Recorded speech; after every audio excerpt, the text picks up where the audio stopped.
Julie Bishop is the Deputy Leader of the Liberal Party and she joins us now. Welcome, Julie.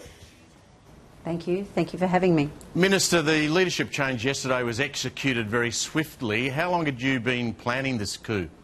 I wasn't planning it. I made no phone calls. I didn't count numbers. I was not doing it. I passed on information to the Prime Minister about the views of the backbench and the Cabinet. And that's my responsibility as the Deputy Leader.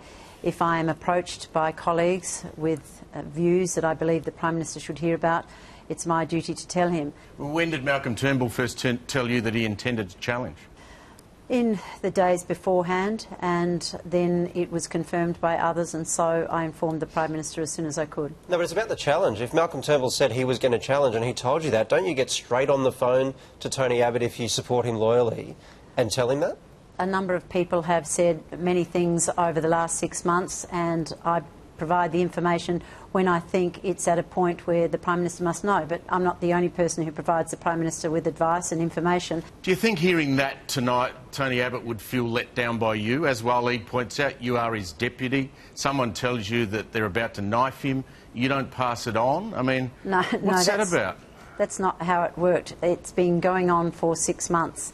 People have been talking about Malcolm, and I had no idea of the timing until the day before, and that's when I informed the Prime Minister as soon as I could. Yeah, but you didn't. He told you. Malcolm Turnbull told you, and you didn't tell Tony Abbott. I'm sorry to get hung up on this, but Waleed makes an excellent point. You get told and you don't tell your boss. No, he doesn't make an excellent point, because this is a matter that's been going around for quite some time. And I believed that the Prime Minister was still being given time, that no challenge would succeed. But then when people came to see me who had been Tony Abbott supporters and said that they no longer had confidence in his leadership, when those people told me, I knew that the Prime Minister no longer enjoyed the confidence of a majority of the party room. Minister, back in 2010 you had this to say. This poll-driven party knifes its leaders rather than face the judgment of the Australian people. Do you stand by those comments? I understand that these comments are going to be put to me endlessly, and I understand that people will seek to draw parallels.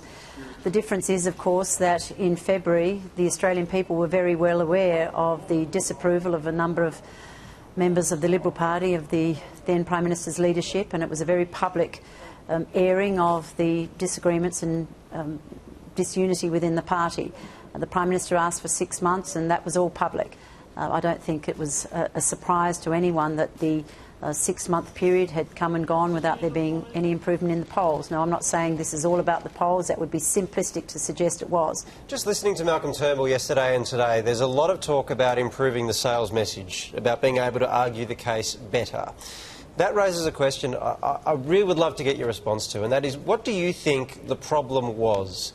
Was it simply that Tony Abbott couldn't argue well, or was there a fundamental problem with the policies that your party now has to confront and then deal with? There were a range of issues, from management style to policy decisions to communication, but at the end of the day we had to ensure that we were getting our message, the right message, with the right policies for the Australian people, and there was a concern by a majority of the party that this was not happening, and so that's why they've changed leaders. And the leaders bring a very different style, very distinctive and different style to the job.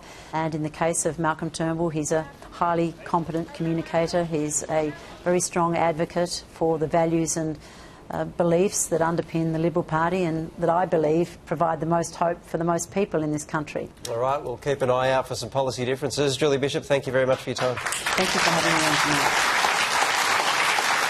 She says there that there's a big difference to the Rudd-Gillard saga. I'm struggling to see the difference. I can. Yeah. I think I can see a difference. Well, is it the second chance, isn't it? Well, in the first challenge by Julia Gillard against Kevin Rudd, they wanted him out because they couldn't work with him. He didn't talk to anyone in Cabinet. He made decisions on his own. He did things on the back of an envelope.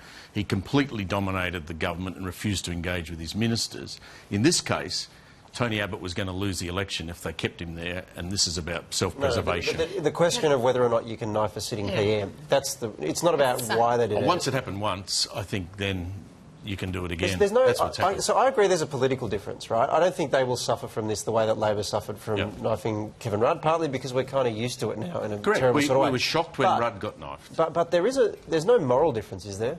No. It's the same process Yes, that they've gone through. And I would prefer, and I think you've made this point, Carrie, that if the Australian people vote in a political party and then they elect a leader, I think that leader probably should be given the opportunity to serve to the next election. I think we would all prefer that.